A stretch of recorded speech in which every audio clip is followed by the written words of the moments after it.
Hi everyone, നമ്മുടെ channel മറ്റൊരു വീഡിയോയിലേക്ക് സ്വാഗതം. ഇന്നത്തെ വീഡിയോ നമ്മൾ ചെയ്യാൻ ഉദ്ദേശിക്കുന്നത് എങ്ങനെ അഡോബി സോഫ്റ്റ്വെയർസ് ഒക്കെ റീസെറ്റ് ചെയ്യാമെന്നുള്ളതാണ്. അപ്പോൾ ഇതിനായിട്ട് കാണിച്ചു തരുന്ന ഇൻഡിസൈൻ ആണ്. ഇതേ മെത്തേഡ് തന്നെയായിരിക്കും ഒട്ടുമിക്ക അഡോബി സോഫ്റ്റ്വെയർസിനകത്ത് നമ്മൾ ഉപയോഗിക്കുന്നത്. എന്നിരുന്നാൽ തന്നെയും എന്തെങ്കിലുമൊക്കെ വ്യത്യാസങ്ങളൊക്കെ ഉണ്ടെങ്കിൽ നമ്മൾ വീഡിയോ മുഖേന നമ്മൾ അപ്ഡേറ്റ് ചെയ്യുന്നതായിരിക്കും. അതുപോലെ തന്നെ വീഡിയോ ഇഷ്ടമായി നിങ്ങളുടെ സപ്പോർട്ട് പ്രതീക്ഷിക്കുന്നു. നമുക്ക് വീഡിയോയിലേക്ക് കിടക്കാം. ഇവിടെ ഇൻഡിസൈൻ ഓപ്പൺ ചെയ്ത് വെച്ചിട്ടുണ്ട്. അപ്പോൾ എന്താണ് റീസെറ്റ് എന്ന് ഉദ്ദേശിക്കുന്നത്? നമ്മൾ സോഫ്റ്റ്വെയർ എപ്പോഴാണ് ഇൻസ്റ്റാൾ ചെയ്തത് അപ്പോൾ എങ്ങനെ ഫ്രഷ് ആയിട്ട് കിട്ടി അതുപോലെ തന്നെ ആയിരിക്കും ഉള്ള എന്തൊക്കെ പ്രിഫറൻസുകളുണ്ടോ, നമ്മൾ എന്തൊക്കെ ആഡ് ചെയ്തിട്ടുണ്ടോ അല്ലെങ്കിൽ ഓപ്പൺ ചെയ്ത് വെച്ചിരിക്കുന്ന ഫയലുണ്ടോ അതെല്ലാം റിമൂവ് ആയിട്ട് എന്ത് ചെയ്യുന്നു, ഫ്രഷ് ആയിട്ട് കിട്ടുന്നു. അതാണ് റീസെറ്റ് എന്ന് ഉദ്ദേശിക്കുന്നത്.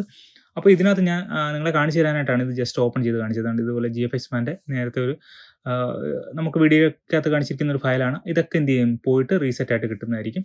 അപ്പോൾ ഫസ്റ്റ് സ്റ്റെപ്പ് എന്ന് പറയുന്നത് നിങ്ങൾ എന്ത് ചെയ്യുക, ഏതാണോ റീസെറ്റ് ചെയ്യാൻ ഉദ്ദേശിക്കുന്നത് നിങ്ങളുടെ സോഫ്റ്റ്വെയർ, ആ സോഫ്റ്റ്വെയർ എന്ത് ചെയ്യുക, നിങ്ങൾ ക്ലോസ് ചെയ്യുക. അപ്പോൾ ഇവിടെ ഞാനിത് ക്ലോസ് ചെയ്യുകയാണ്. ഇൻഡിസൈൻ ക്ലോസ് ചെയ്ത ശേഷം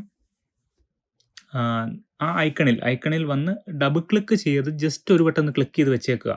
അതെന്തിനാണെന്ന് വെച്ച് കഴിഞ്ഞാൽ Ctrl+Shift+Alt നിങ്ങളുടെ വിരലുകൾ ആ Ctrl+Shift+Altലേക്ക് എന്ത് ചെയ്യുക, ജസ്റ്റ് പ്രസ് ചെയ്യാനായിട്ട് വെച്ചിരിക്കുക. പ്രസ് ചെയ്യരുത്. പ്രസ് ചെയ്യുന്നതിന് തൊട്ട് മുന്നായിട്ട് ഈ ഇൻഡിസൈൻ എന്ന് പറയുന്ന ഐക്കണെ ഡബിൾ ക്ലിക്ക് ചെയ്യുക.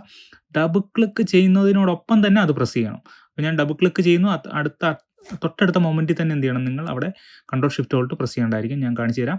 ഡബിൾ ക്ലിക്ക് ചെയ്യുന്നു, പ്രസ് ചെയ്യുന്നു. അപ്പോൾ പ്രസ് ചെയ്യുമ്പോൾ തന്നെ ഡിലീറ്റ് ഇൻഡിസൈൻ പ്രിഫറൻസ് ഫയൽ എന്ന് പറഞ്ഞ് ഇവിടെ yes or no കാണിക്കും. അതാണ് പ്രിഫറൻസ് ഫയലുകളെല്ലാം ഡിലീറ്റ് ആയി ഫ്രഷ് ആയിട്ട് കിട്ടുക എന്നുള്ളതാണ് ഉദ്ദേശിക്കുന്നത്. അപ്പോൾ യെസ് കൊടുക്കുക.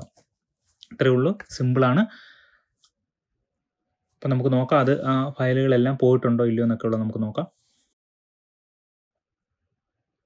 എല്ലാം പോയിട്ടുണ്ട്, കംപ്ലീറ്റ് ഫ്രഷ് ആയിട്ട് കിട്ടി.